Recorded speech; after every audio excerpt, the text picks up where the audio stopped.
And I knew that the way the public school system was set up didn't really work for every kid. It just isn't set up to work for every kid because you're taking 25, 30 kids and putting them in a room together and assuming they're all at the same pace and can do the same things. And that's just not the way it is.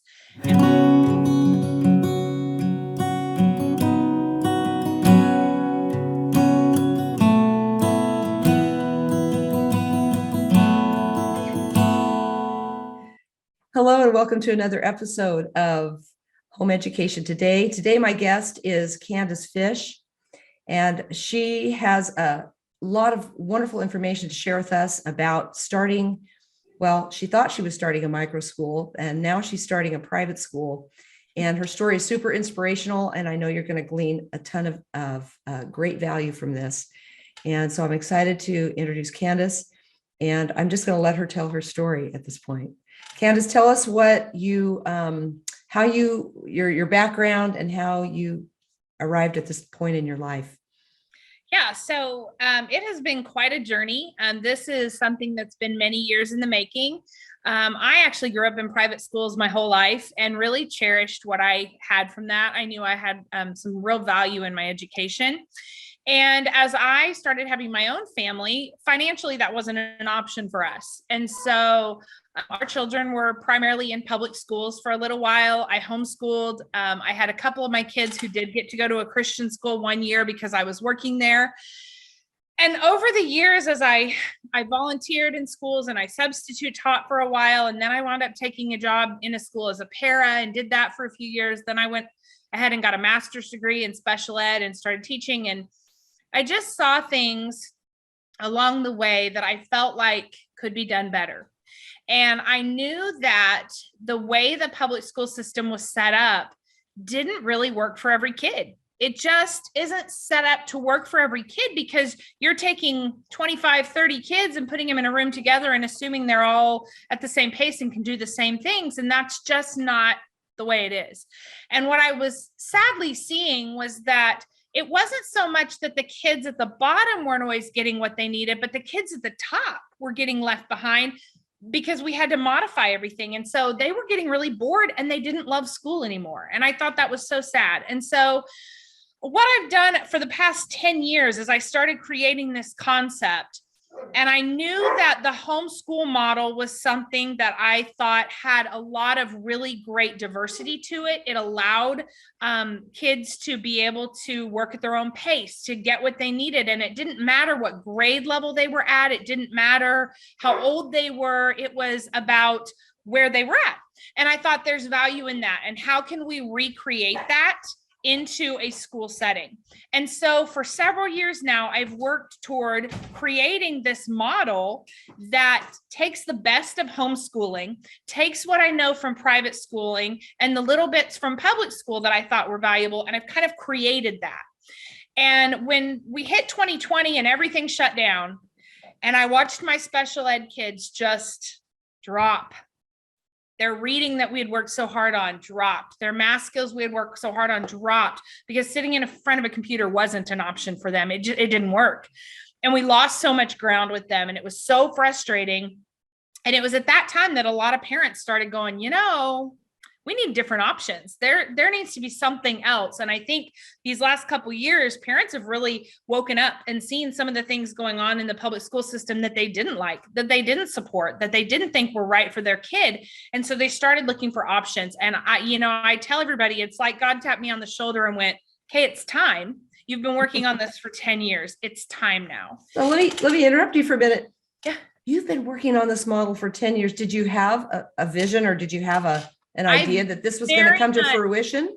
I very much had a vision, and I knew that it would at some point. And a couple of years back, I did have a year where I kept 3 of my children home, homeschooled them, and I took on 2 other kids. And that was just kind of a taste of it. And it just really got me fired up that this is definitely, because I watched those 2 kids really grow.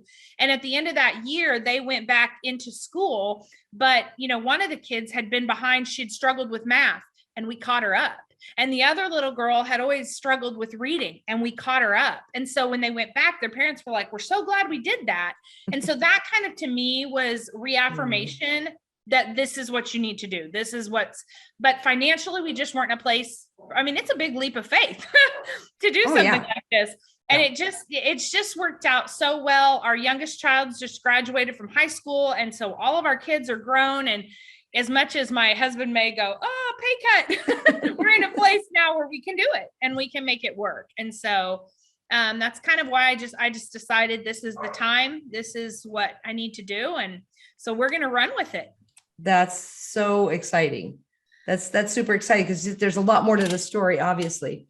You had mentioned to me in a conversation before that the district actually paid for you to get a master's in special ed because there was such a need for teachers. Special ed teachers in our district. And so I went through a program a couple of years ago where I went ahead and got hired as a classroom teacher, and I was working on a limited license. And then while I was getting my master's, and so and the district paid for that, and I'm so grateful for that. It was really a blessing for me. So. And let's you're in Kansas, so you're in Wichita, Kansas. I am. So you have a certain demographic of that we just kind of need to lay that groundwork so that people understand that you have some fortunate circumstances that people in bluer states or so, whatever, may not have, such as myself in Oregon, but not to say that there aren't lots of wonderful teachers and people that wouldn't be willing to follow your pattern.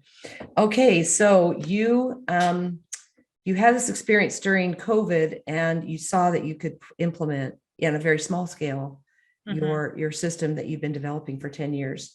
So what happens after the schools open then? So after the schools open, I actually was in an elementary school, and the program I was working at, I've been working with behavior students for the last couple of years, and the program I was working with shut down in that school. And so we all had to move. And so I moved to middle school, and I've been in a middle school this year, and that's just been, yeah. But what I've realized is just nothing's the same. Nothing's the same as it was in 2019. Everything has changed. Kids have changed. Parents have changed.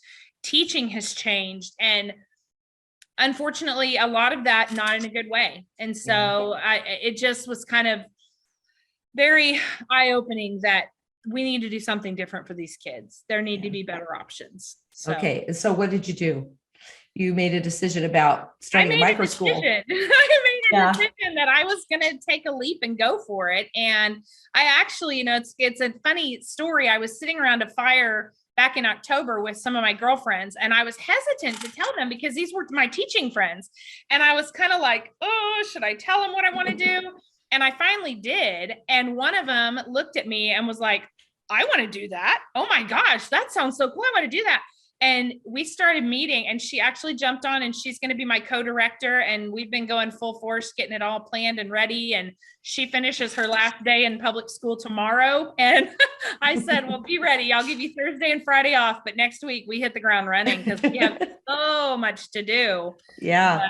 But, so you didn't go back to school then, or did you? I did. The only reason I'm home now is I actually had knee surgery in April. And so I'm off on medical leave right now, but technically I finish tomorrow as well in the public school. So. Okay. Wow. Yeah. So you decided to do a microschool and it was because? It was because I just felt like we could do things better. Yeah. Well, I mean, you didn't think you would have the numbers that you now have. No, I originally thought, we're going to have 30 to 40 kids. And, Sarah and I thought we're going to buy a house and, convert the bedrooms into classrooms. And that way we've got a kitchen, we've got a fenced in yard. That was kind of our first vision. And we looked at a few places, we looked at some small buildings, and then I put an advertisement on Facebook. So where did you put this advertisement? So it's been interesting. There have been parent groups that have popped up all around us for parents that just weren't happy with what was going on in schools. And so I started finding some of those, and I made a post in a nearby town that's like a suburb, and it blew up. And for the next week, I couldn't keep up with the Facebook messages and people interested. And I was just blown away. And And so then we went and found a group in another community and in another community. And we started having these meetings, just interest meetings, just to kind of explain our model and what we thought it was going to look like and how we were going to do it. And the first one, we had 82 people. And then we got a bunch of messages and people were like, oh, I missed your meeting. Can you have another one? And we had another one and we had another 50 people. And then we had a few people that were like, oh, I want to bring my friend. And so we had another one and we had another 60 people. We were at standing room only. And so it was like, wow, okay, there are a lot more people that are looking for an option. And so we just kind of ran with that. And as of last night, I have 97 kids enrolled. Wow. To start year one. So right. No longer micro.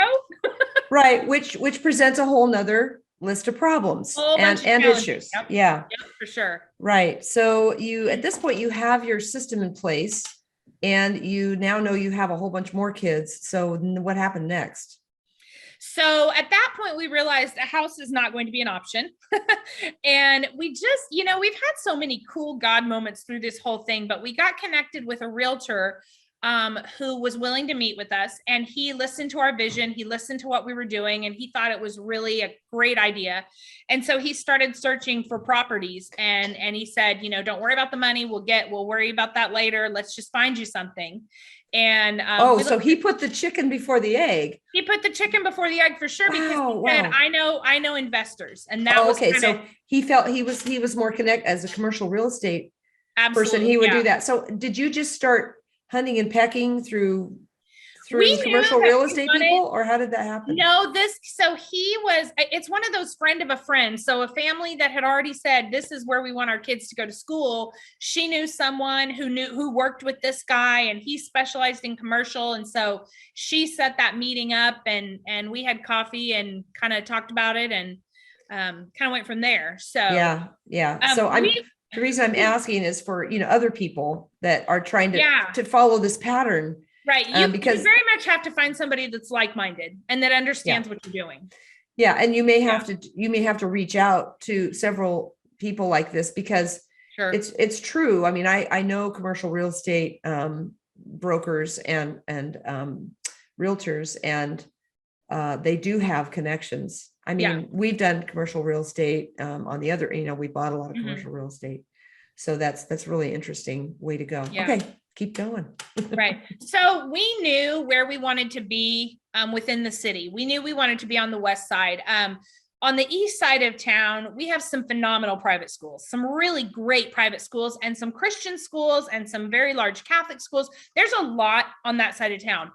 On our side of town, there's just a few, and they're not real big yet, so we knew we wanted to be on the west side of town. And we knew that with the way we were doing school, it was going to look different anyway. So we didn't feel like, we're really not in competition, because we offer something totally different. And let's back up. What is it totally different that you're offering? So our model is, we kind of took what I knew of homeschooling, and we've kind of put that into a classroom. And what that looks like is, we've done away with grade levels. We don't have kindergarten, first grade, second grade, third grade. We named our labels. So our little kids are Ignite, and then it's Explore, and then it's Investigate, and then it's, I don't remember what the next one is. And then our high school group is called Launch. And so they work through levels, not grades, because not every kid that's 7 years old is a second grader. They're just not. How do you eliminate the stigma with that, though? Because everybody's really, really programmed, to understand grade levels, and kids are cruel.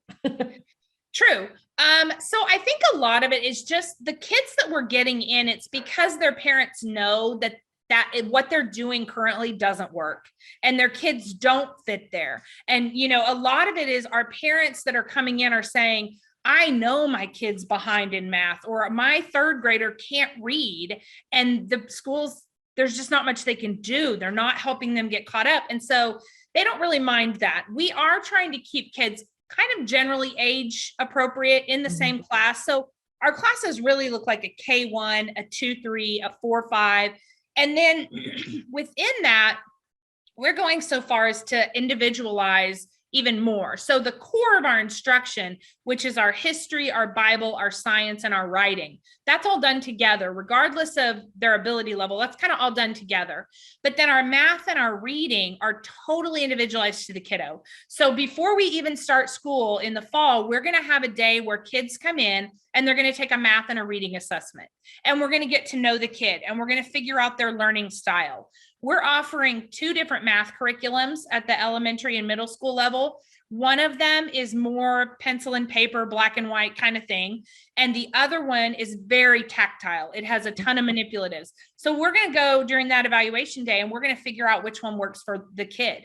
And I don't care if they're in 4th grade. If they're at a 2nd grade math level, then that's where they're going to be. And we're going to do it to mastery. But that doesn't mean they're going to have to go back down to a 2nd grade class. They're going to stay in their class, but they're going to get their math resources, and the teacher and the para are going to come to them and teach them the concept, let them practice while they move on to someone else. So kids can work at wherever they're at, and it doesn't matter, because we're going to, and we know we are going to have to unschool some kids. We're going to have to unschool some teachers. We're going to have to be really strong with all the students about, it doesn't matter what level you're on. It doesn't matter what level he's on or she's on. Everybody's getting what they need.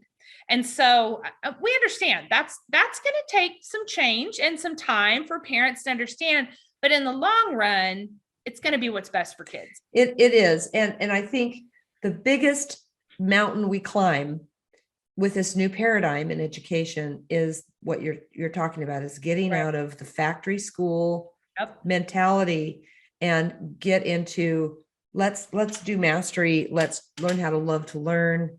And let's just accept people that, everybody's got their strengths and weaknesses academically and intellectually, and just accept that some kids, are going to go to a certain level of math and they're not going to use any higher math than that. I mean, I'm not sure how you deal with that. And everybody needs to know how to write a letter and an email. And use, some form of spelling, although even spelling, you get spell check and there's still going to be mistakes, but I mean, you can get along in life is all I'm saying. And for the plumber or whatever. And that's not to put down plumbers. That's just to say, they don't need a ton of, language arts skills for their, and that's to be excellent plumbers. That's really what at our high school level, we're taking the time to say, what's your next step? And if we have kids that say, I want to go to KU or I want to go to the big university, then we're going to make sure they have the courses they need in order to do that. But the kid that comes in and says, I want to be a plumber, I want to be in construction, we have a great technical college here that's free for high school kids. So they're going to go do that. That's going to be, dual credit. And we're going to tailor those classes to what they need to be prepared for whatever's next. We're also adding in lots of real life. We're going to teach them how to do laundry. We're going to teach them how to change oil in a car. We're going to teach every one of our kids is going to go through Dave Ramsey's Financial Peace for Teens. That's going to be a graduation requirement. So they're going to all be able to know how to balance a checkbook and how to figure out a mortgage and, those things that kids leave high school and they're such valuable skills and they don't know how to do them. Yeah. And there's, I know with my kids that we tried to work on a lot of that stuff, but they're like, I don't want to, and what are you going to do? You're going to bludgeon them with, in the end, I mean, they all ended up, understanding money management and all that stuff. But sometimes being in a group setting with other kids and seeing what they're accomplishing and that it makes a big difference, especially as they get older. Yeah. Cool. So, you're getting this set up. So let's pick back up with you did get a hold of this you got a building. We did. So we have found a building that it's actually been a day services building for adults with special needs. So the cool thing about that is it's set up with a big open lobby and large rooms that a couple of them we're even going to divide and make multiple rooms. So it's really set up nicely. It has a cafeteria. It has a kitchen. They're leaving, like refrigerators and all of those things that we knew we would need are already there. Nice. So yeah. What about a gym? So we really don't have a gym per se, but we have our middle school classroom is a large square room and it has a cement floor. And so that kind of can be our gym as needed. Because So you're in Wichita, Kansas, and your kids are going to need some physical activity in December and January. It's currently pouring down rain here. So yes, we will need some indoor recess options for sure. But we are setting up some of our classrooms to be used that, we can have games and whatever going on in classrooms. So right. So as far as finding teachers, your friend hopped on, and then how do you find more teachers? Well, that has just been interesting. So as we've had these meetings, we've had some teachers that heard about it that showed up, and we've had a lot of word of mouth. And when kids started telling their teachers they were going to a new school the next year, and they asked, my email and my messenger has just blown up, and I have so many resumes. Teachers are looking for a change. Teachers want something different. They want to be able to teach without some of the boundaries of public education. They want to be able to really teach kids and to help kids. And so I have not had trouble finding teachers. I've got more teachers exciting than I can possibly use. So right. And possibly, so tell me if you think there's room for more. Could some of those teachers take your program and start another school? Would there be enough kids? Yeah, I think so. I've already been approached about opening a location out on the east side. I have families that are coming as far as 40 miles that are going to be driving in. And so there's already been we've talked about kind of franchising out our concept and having an east side location and a west side location. And then who knows from there.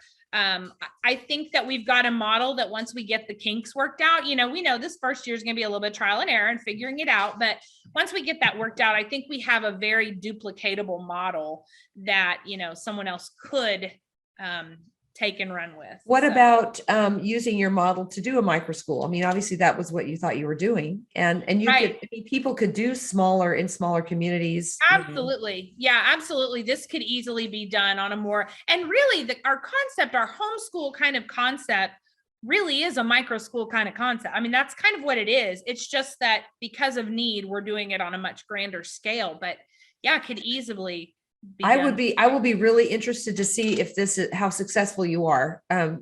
Frankly, because one of the reasons homeschool does work is because you have small ratio of adults to kids. Right. And you can pay attention to learning styles and to, the frustrations that the barriers that kids hit, and you can address, and you can say, look, I know in our family that when spring hit, everybody was just so restless. Yeah. We just kind of went, let's go out and do the garden, let's go muck out the barn, or let's go do something fun, get out in the sun. Cause in Oregon, it rains a lot too. And that's so we're doing a 4-day school week. Our day is from Monday to Thursday, and we're doing a short day. It's 9 to 3. We're giving kids a full hour for lunch. I don't know how long it's been since you've been in a public school, but kids are shoving food in so fast and they don't have enough time to eat. And so we're doing a full hour. If kids need to take more time to eat, fine. If they want to go play more, that's fine too. And so it's a pretty short day. And then our Fridays are all about exploration. So that's when our kids are really going to figure out what their interests are. It's going to be science projects and STEM activities. We're going to have a sewing class and a cooking class and a photography class. And we've got someone who wants to come in and teach swing dancing. And we've got people that are, we're setting up apprenticeships. So some of our kids may spend their Fridays out in a career field that they think they're interested in. And it's going to be all about exploration, but we're also doing a year-round school. So we're taking the month of July off, but other than that, our breaks are spread out. So we'll have some long weekends. We'll have a full week at Thanksgiving. Our Christmas break is like 2.5 weeks long. We're having a spring break in March and another in May. So we're spreading those breaks out to hopefully keep kids from getting so burnt out and, so they feel like they can go and do family things or whatever. And they'll just pick up where they left off when they get back. And right. Oh, that's the beauty. And that's the other beauty of homeschooling is once you get rid of grades, then you get rid of the whole paradigm and thing in your head that you can only take, vacations in the summer or on Right. spring break when everybody else is crowding Right. everywhere, Yeah. and you can And do that's, it in we've the off told our seasons. families, man, if you want to go on a cruise in February, have a great time, take a lot of pictures, check out the historical sites and tell us about it when you get back. Go have fun. And you're not going to get a packet to take with you Right. for your kid to work on. And they're not going to have a mountain when they come back to work on. Right. You're just going to jump back in and Right. we're going to keep going. So, Right. And I'm sure on Fridays you'll probably do some field trips and you'll do some we're going to do a ton of field trips. These poor kids haven't gotten to do field trips in 2 years. So Yeah. we're going to do some field trips. Yeah. So, Super fun. yeah. Well, that's exciting. And so at this point, where are you? I mean, how close to you? You're going to open in the fall. We are opening in August. And what is going to be the top number of kids you feel that you can serve at this facility? I think we're going to limit it to 120. I think that's kind of where we've decided we're going to cut off, and it's what we feel like we can handle. And we're going to get there. We're so close to 100 already that I think we'll probably hit that pretty easily. But so what is your tuition? What are your tuition costs? Ridiculously cheap. So how do you manage that? I have the right people who believe that this is what's best for kids, and they care about that more than they care about the paycheck. And they are able to, well, obviously they have some financial stability aside from this. Some of them have husbands that, have a solid income that they live off of anyway. Several of our teachers are retired teachers who have come back because they're excited about the way we're doing things and the model we're presenting. And so they were interested in coming back and teaching with us. Sarah and I are just taking a big old leap of faith and hoping you ever, yeah. But our tuition for one child is $3,600 for the year. That's only $300 a month. And that is at least $200 a month less than any other private school anywhere near us. So that's all year though. That's 12 months. So they will pay tuition 12 months out of the year. For one, it lowers their monthly costs, but then also we still have bills in July. Yeah. We still have to pay for the building. So that way we know that, we've got those things met. So, yeah. And the one thing we didn't cover was your, sorry, I'm taking some notes here. Is that you did find investors to come in and buy this building for you. We did. Did that include any kind of renovation funds? We really didn't need any. There were a couple things on the building that needed to be repaired, and they negotiated those in the purchase. Okay. But our realtor went to a convention a few months back, and it's an investors convention, and it's literally investors that are looking for things to get involved in. And so he pitched his idea to a couple of guys, and one of them is actually from South Carolina, and flew in one day to meet us. And we told him what we were doing, and he was excited about it and liked it, and gave him a tour of the building we were looking at. And they're in the wrapping up all the final, they call it the due diligence period, where they're making sure everything's in working order and all those things. So they're finishing that up, and we should be closing on that here in the next couple of weeks. So. I would love to talk to your realtor. Yeah. I bet I can hook that up for you. Yeah, that would be wonderful, just to see the numbers. Yeah. I'd love to see the numbers on this. How many investors? Just one guy or a group? Two investors. Two of them. Okay. Mm-hmm. The two of them, and they feel like they're going to make a return. They feel like it's worth it. I mean, yeah, they're going to make money off of us. We know that. That's okay. No. This is how we have to go forward. We have to go forward with a free market mentality. There's nothing wrong with investors making money. Right. Absolutely. Yeah. But we're a risk. We know that. Yeah. We're a risk. We're a startup. And so we were just blessed in that the building we found, the per square foot cost for this time of year in the residential market or in the commercial market, we just really were blessed that we found something really. Yeah. Well, the commercial market is actually, I mean, I don't know how it is in Wichita, but honestly, the commercial market is not bad. Yeah. Because, so many companies have gone. True. Yeah. They've given up their office space and so forth. So. Right. The hard part for us was finding something that had everything we needed. Right. And I was going to say, and retail is really suffering. So. Yeah. this particular building where it's just so neat. Every room has a code lock door. So you have to have a code to get in.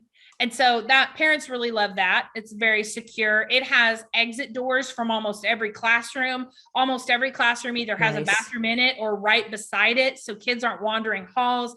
Like I said, it has cafeteria and kitchen. It just really, when we walked in it, I was like, yeah, this is where we're supposed to be. It doesn't require a bunch of renovations. So Right. that was just a real blessing. Right. So are you able to offer any kind of benefits at all to your teachers? Not traditional benefits. We're not doing insurance or anything like that right now. As you know, that's a whole expensive mess. And so but I think the benefit is we're not making our teachers work on Fridays if they don't want to. We have so many parent volunteers that want to come and be involved that on Fridays when we're doing those field trips and things, if our teachers want to be gone, that's fine. We're not keeping a log of you only have 4 sick days and 4 personal days. Family happens, sickness happens. Well, that's a really important part of the model, I would think, is bringing in the parents. Right. And sure. Really having some type of a training program or So talk to me about that. Have you done something like that? About parents being trained? Yeah. I mean, if like you're saying, if all your teachers go off on Friday and you only have parent volunteers, they're going to have to have some sort of. Right. So we're getting somebody who's whatever our classes are that we're offering on Friday, we'll have someone who is specialized or well experienced in that field. I spoke with a mom yesterday that she loves to sew. So she's going to offer a 6-week sewing class, and she's going to choose a product or a project and then have the kids learn how to cut out a pattern, learn how to, pin it on the fabric and do the whole process with them. So she'll lead that. And then we'll have some parents that help. We're going to have, we've got a guy that's a plumber that he's going to come in and present some stuff about plumbing and how to, how all that works. And so we're using people that are specialists in the field, whether it be a parent or a board member or somebody within the community to teach the skill. And then we'll just have parents kind of assisting with those things. So something that comes to my mind is, what are your protocols for dealing with, ADHD or behavior problems? And, I know that you're not going to have a lot of leeway there, but if that child were home, what would happen is, the parent would be with that child. Do you have any kind of a option for a parent to be with that child, more of the day, just be there with them and help with that discipline and so forth? Right. So we have a lot of kiddos coming to us with ADHD. And, the interesting thing about ADHD is, first of all, Sarah and I both are ADHDers ourselves. And so we have a little bit of an understanding, and I've raised a couple of them as well. So and the interesting thing is a lot of times kids with ADHD are extremely intelligent. Yes. But you have to figure out how to stimulate the right part of their brain. And I think with the model we're choosing, we'll be able to do that. We'll be able to figure out what works for them. We're not going to require kids to sit in desks all day. We've been collecting futon couches and bean bags and just all kinds of stuff. So and I don't care if a kid wants to stand all day. If he can, if they can participate and be involved in what's going on in the classroom and they can do their work, why does it matter where they're sitting or if they're standing? I think we're going to have that kind of flexibility. And if we've got kids that need to pace the floor a little bit in the back of the room, okay, they're still listening. They're still engaged. So we also are going to have a sensory room. So those kids who either need sensory input or they need the reverse of that. Mm-hmm. We've got a couple of kids that have come to us at our meetings and said, sometimes I just need quiet. Okay, cool. So we're going to have a room that has a couch and just a dim light and some quiet music. And they can go in there and just relax and shut the door and, block out the noises. And those are just things that traditional schools just really, very few can do that. So yeah, my daughter is just finishing up an occupational therapy assistant program. She's working in a pediatric facility for her field work. And she has 2 very ADHD kids, and she's known, that they have sensory processing issues. And so one of them has, a lot of weighted like a weighted Uh-huh. blanket Sure. and so forth. And the other one needs to swing. Yeah. So she actually attached, a swing, spinning thing. Yes. Yes. Yes. To her I've got a couple of those in my Amazon cart. in her room. And, after we talked and even before we talked, listening to her experience, I thought we just need to marry, OT with, Mhm. and offer classes to parents Mhm. to help them understand their their ADHD kids and their sensory Right. processing and all these other Yeah. things, the autism and so forth.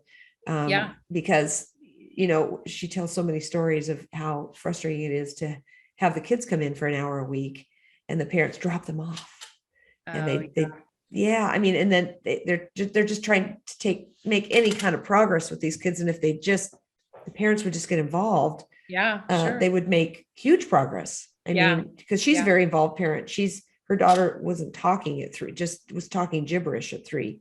And so anyway, long story, but I've long thought we need to integrate the OT with schools. Yeah. And we actually have a group coming in that they do play therapy, and they do occupational therapy, physical therapy, speech therapy, all these things, and they integrate them with play. And so they're going to actually come into our building to work with those kids that need that. And I think that's going to be a really neat thing. Yeah. And parents should be there. Parents should be learning right along with the OTs. Right. Yeah, for sure. How to best serve their kids. Yeah. Well, gosh, that's super, super interesting. So your discipline policy, though, we didn't get there because I went off down a rabbit hole. Sorry. So, as far as discipline, first of all, we are interviewing every family that wants to come in. We're sitting down with them and we're having conversations to make sure, we are a faith-based school. So we want to make sure that our belief system matches their belief system first and foremost. But then from there, we're kind of talking through, and one of my most important questions is, does your child want to be here? Yeah. I don't want the student that hates coming, doesn't want to be there, is angry about it. That's going to cause a problem. Yeah. So, we're going to make sure that the kid wants to be there as much as the parents want him to be there. We're going to handle discipline as delicately as we can, but the parents are going to know. I mean, we've been very upfront that if we have a recurring problem, and I've talked to them, the teachers talk to them, we've tried to, foster some kind of resolve and it doesn't work, we're going to call you in and get you involved in that process. And unfortunately, we have the option of telling a family, this just isn't the right place for your student. And we hope to not have to do that. We hope to be able to really make it work. But we know, there are going to be situations and it's going to happen. Yeah. You're going to have a pretty strict policy, which will be refreshing to a lot of parents who've been dealing with so much bullying and so forth going on. I know my daughter just put her 12-year-old son in a charter school here. That's very much like what you're talking about. They have a lot more leeway to get up. I mean, it caters to ADHD kids. And he was very reticent to go because he'd been so bullied in the public system. And we actually took him out prior to the shutdown because of it. He and his older sister, and the youngest one wasn't in school yet. And he was so worried about being bullied, but he's found out that with a few years and just getting his feet under him and some confidence, one kid tried to bully him and he stood up to him and it went away. Yeah. Yeah. Yeah. So it's in these group situations, it can be really difficult for parents. And so I'm sure there's going to be a lot of relief with that, with a lot of parents. So what else? So what are your needs at this point? And you see yourself hopefully expanding and having a future, possibly franchising, which is a very exciting thought, So what are your needs at this point, other than give me 6 months that you don't have to get completely ready? And $1 million would be really great. And $1 million. Okay. That'd be awesome. I mean, our biggest needs, honestly, is we really are trying to find some scholarship options, some grants, some things that we can get, because we do have several single parents. I have a mom that called me the other day that has 7 children, and she's homeschooled, and her husband passed away last year. Oh my And gosh. so she's having to go back to work, and those are the exact people that we want to serve. Yeah. But she doesn't have the money for that. And so, we're trying to really facilitate some scholarship type funds. We're trying to build, we need things like people with skills. We need to put in a playground. We need to fence in an area of this parking lot because the building hasn't been used for this kind of thing. So, it's just things like that where we need to find the people with the skills and the resources to come in and kind of help us tie up these loose ends so that we're ready to go. We've purchased most of our curriculum. We've got one more teacher we need to finalize hiring, and then we'll be ready to run. Have you put money into this yourself? Yeah. Yeah. And I'm sure we'll continue to do so for a while. Yeah. So this is really an altruistic endeavor. I have spoken to other people that have done, similar micro schools and private schools, who it is all about the grants. There are grants out there. There are, but somehow we need to form a network, some way. Those resources. One of the ideas that I have, and I don't know if I shared this with you. I don't think I shared this with you. My big goal in life, and I'm starting this website, of course, to connect people such as yourself with other people who are looking for alternative, they're looking for information, they're looking for people, they're looking for resources. And excuse me. But my big goal is I would like to take on the foster care system and form schools, boarding schools that are more small, more for like families, and help and give them all the resources there that they need. And that's my big goal. One of the ideas that I had for helping to support that system is, helping children to learn ways in entrepreneurial ways that they can raise money, and have online stores for the jewelry, the art, the music, the products that they themselves produce.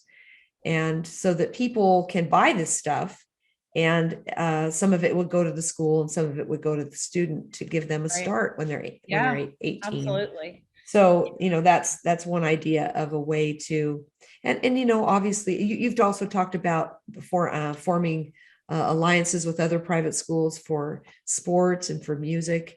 Super important aspect of growing up, I think. And that's one of the other things that I think we've had some real flexibility. I had a family that they really want their kids to come. Their kids want to come, but their daughter is very musical and she plays violin. And I said, well, I don't have a teacher for that, but man, if she wants to practice, I've got an office and we can build that into her school day. We can put 30 minutes in the day that she goes to this office to practice her violin. I'm great with that. And so, we're doing what we can. I know we've got a lot of theater kiddos. We've got some real talent. And so our Fridays, we're going to have a theater group that meets and, puts together a production. So we're finding creative ways to make sure we're getting those things included in their day. Yeah. And since you have such a short day, I would imagine that you could go find a retired music teacher, because retired music teachers are a special breed. Yeah. Anybody who teaches music to junior high and high school kids, are you kidding me? I mean, they are the salt of the earth. My kids were all they were almost all of them involved in band, and we couldn't have done without it. It was such an integral part of their growing up. It is. And I'm sure you can, and some of the groups, one of the groups that we joined early on as homeschoolers was with the retired high school band teacher. He was so wonderful with those kids.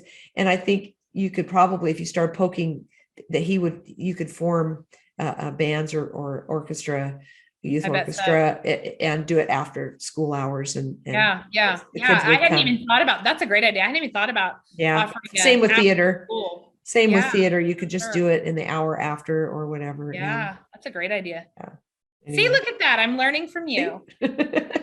That's what this is all about. That's why we network, right? That's why we network. Yeah. So I hope we can talk again in 6 months or less. For For sure. and see Yeah. where you are. And Yes. we've talked about putting a course together Yes. and I'd love to flesh that out another time, so that we have a framework for people. We've talked about it, but there's tons more, Oh, yes. and I'd There's love a to lot put more. together a group of people. We could do some Zoom calls with, so we can again network and we can exchange Yeah. ideas and what problems are you having, and this is how you do it. So this has kind of been the framework for Yeah, for sure. getting Yeah. started on that. Yeah. And I so appreciate your time, Candace, and I wish you the best of luck. Well, thank And you. if there's anything else is there anything else you want to tell everybody at the end here? Just We're actually in the process right now of setting up a YouTube channel ourselves, so that once we get up and going, we can kind of share our journey. I know I've learned a lot in this by getting on YouTube and searching microschools, starting a school, and I found videos that were really helpful. So that's something we're working on right now, is getting that up. So later on this summer, we should have that up and going. And as we go through this first year, especially, we'll be sharing lots of content, and we're going to use it as a student platform for kids to do, projects and things with that. So, okay, please keep me in the loop when you get that absolutely, going. I will You share that with you. attach a GoPro to your head There you and go. just walk around and Sure, we'll that would strap be it to a kindergartner. Go. that would be awesome. That would be awesome. All right. Well, thanks again. Good luck, and we will Absolutely. be in touch. Okay, sounds good. Thank you. All right. Talk to you Bye. later. Bye-bye. All right.